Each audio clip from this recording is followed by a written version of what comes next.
afatra ho anareo ty andimo soratra masinaraka ity loza ho an'izay iaviany fatafitoriana sotra tompo faly miarabitsika jiaby mpanaraka ny sain'ity vaovao malagasy ny raharaha politika raha-pirenena mifampizarana amintsika eto ny tafa tamin'ny mpanao gazety manko ny filoha lefitry ny RMDM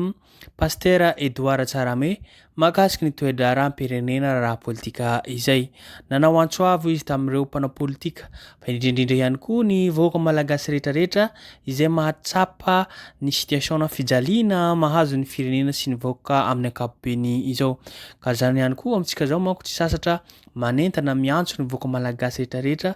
izay manana fahasahina na hoe mijoro ho an'ny tanindrazana izany ary misy ihany koa manko tsika eto misy miteny hoe nanandia mitatatata eo aza nareo reraka ho fono nareo tsy maninona zany na reraka zahay manao fandaharana na mitatatata na reraka zahay dia ho an'ny tanindrazana reraka zahay ho an'ny firenena tsy mampanina aby zany fa zany zava-misy iainan'ny firenenantsika ty ka tsy maintsy mijorotsika misahintsika na amin'ny alalan'ny teny zany na amin'ny alalan'ny fihetsika zany io ihany koa na amin'ny alalan'ny action ihany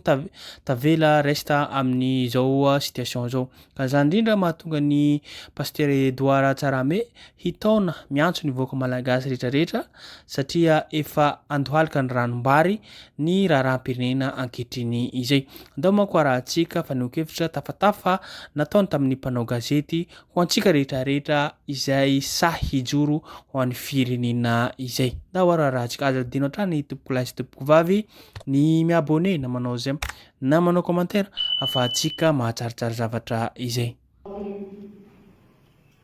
na manam-panao politika rehetra eto amin'ny firenena miantso anao mety misy hevitra tsy mitovy mety misy fomba tsy mitovy fa firenena iray ihany no misy atsika rehetra tanjonareo ihany tanjotsika rehetra dia Madagasikara avotra amin'izao fahoriana mianjany amin'izao miantso anareo aho zay manana eritreritra ka mitovy eritreritra aminay hanavitra an'ity sy hanarina an'ity firenena ity ndao re raha vonay tarika ianareo dia mitaria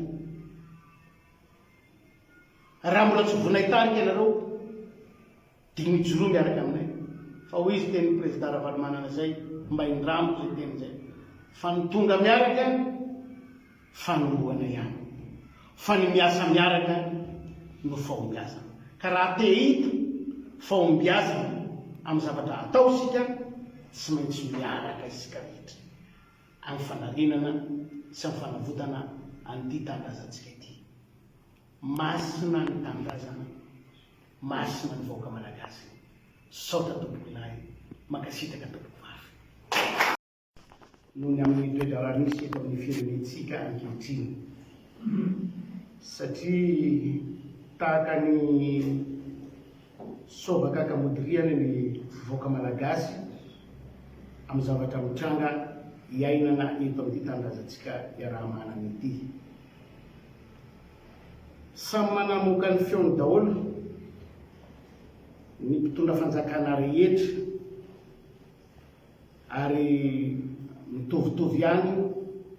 ny zay zavatra resahana fa zay olona miteny dia lazaina fa manakonta zay olona mivory dia lazaina fa manonga-panjakana ka manoloana an'izay no andehananay no iresahanay manoloana ny fandikana nireo lalana fototra iorenan'ny firenentsika dia ny demokrasia ny zon'olombelona ary ny maharepoblika any Madagasikara dia ny lalam-panorenana izany eto izahay dia mampiseho fa hiarahantsika manana i Madagasikara ary samy tompony antoka isika amin'ny mety fanatsarana ny firenentsika ity manana didy ianareo manana andraikitra ihany koa izahay satria ny safidy ny anao politika ho an'ny tanindrazana. Maro ny zavatra mitranga, maro ny zavatra mahasorena ka tsy maintsy miteny na dia vahotrary ny lela manoloana ny antsojay atao amin'ny mpiray tanindrazana ankehitriny. Betsaka loatra ireo karazana teritery tsy mahazo mivory, tsy mahazo maneho hevitra, fa zay maneho hevitra izay morony, zay mivory dia mpanonga-panjakana. Tsy maintsy lokoina ohatran'izany foana ve zay rehetra mba matondra ny anjara boriky na fanitsiana sy ny fanatsarana nyity firenena ity. Tompoko lahy io, tompoko vavy, melohinay ny fanaovana tsindry amin'ireo mpiasa mpanjakana na mpiasam-bahoaka zay mba te hijoro anao marina kanefa anaovana teriseky. Manameloka an'izany zahay, avelao alalaka izy ireo hanao ny asany ankitsi-po amin'izay mba mety hainy amin'ny fitantanana zay nomena azy. Melohina ihany koa ny fanitsakitsahana zo fototra ananany olona dia ny maha-olombelona azy, zo maha-olombelona azy. Tena tafahoatra loatra ny fanitsakitsahana an'izany zo fototra zany tamin'ny fifidianana ny ainantsika farany teo tamin'ny desambra. Zo ny olona ny misafidy, satria ny olona tsy very zo dia misafidy izy, dia tsy tahotra tsy henatra ny mandravana zany zo zany eny am-pelantana amin'ilay vahoaka malagasy ka manova azy amin'izay tiavanareo azy. Ajao re ny lalàna tsy mahasoa atsika ny tsy fanajana zay lalàna zay. Zo koa ny demokrasia, safidin'ilay firenentsika ho zao hoe demokrasia. Voananeo hevitra ilay tady Adego, olona anankiray dia mpitany filaminana firy ny andeha hisabotra azy, omena sary sy endrika ino ary ty Madagasikara ty amin'ny fahalalana. Ino ny tokony ataontsika eto Madagasikara?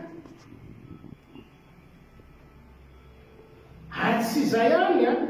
ny fanitsakitsahana ny demokrasia eto amin'ny firenena fa na ny tenin'ny préfet eto Antananarivo hoe raha misy mivory dia tokony maka autorisation, ary tsy vitany maka autorisation fotsiny fa miantso ny solotena ao amin'ny préfecture.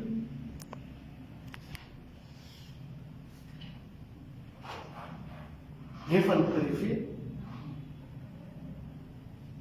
olona natao mitantara firenena tsy mitanila, dia hitanila mihitsy ary zay ny préfecture amin'izany fotoana izany. Ka eto izahay RMDM dia miantso ny RMDM rehetra manerana ny Madagasikara na hatrany ivelany any. Miantso atsika RMDM ny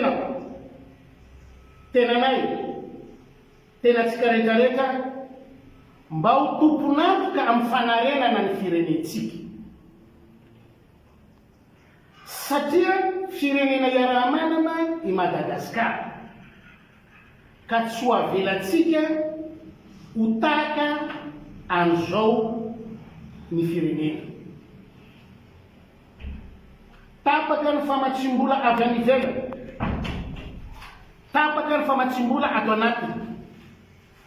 Iza no andrasanao, iza no andrasako, iza no andrasantsika hanavitra Madagasikara. Za mino fa adidinao, adiditsika ny manarina ny tangazatsika ity. Zay ny antso ataonay ho an'ny RMDM rehetra manerana Madagasikara.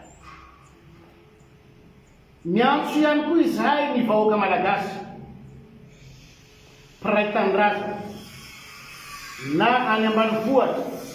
na an-tanàn-dehibe, na ny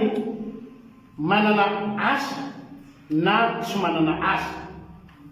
na ny matanjaka, na ny malemy, na ny mpitandro ny filaminana, na ny tsy mpitandro ny filaminana, mba samy hiara hijery ny mety ho tsoa sy ho tombotsoa ny firenentsika ity hanavotana azy. Lalatokana ihany no mety ho ataotsika, hoentintsika manatanteraka ny fanavotana ny tanindrazantsika ity, dia ny firaisan-kinantsika rehetra manoloana an'izany rehetrarehetra izany. Rehefa amiray saina isika, rehefa amiray hevitra isika, rehefa amiray feo isika ka manapa-kevitra fa na ho mora na ho sarotra dia avotry Madagasikara. Zaho manaiky fa sarotra ny gata, zaho manaiky fa sarotra ny maty, fa zaho kosa manome toky anareo androany fa mbola moramora ny gata, mbola moramora koa ny maty, fa sarotra lavitra noho izany ny enao olombelona manantsaina, manampanay,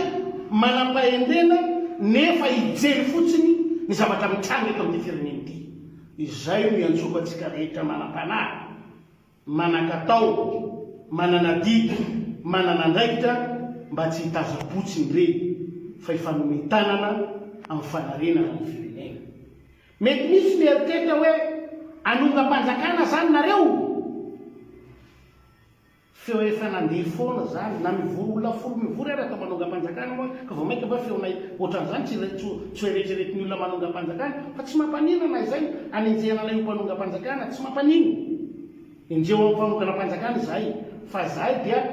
mpanao politika mieritreritra hanavitra tanindrazana, latsaka tanterena ny firenentsika. Farany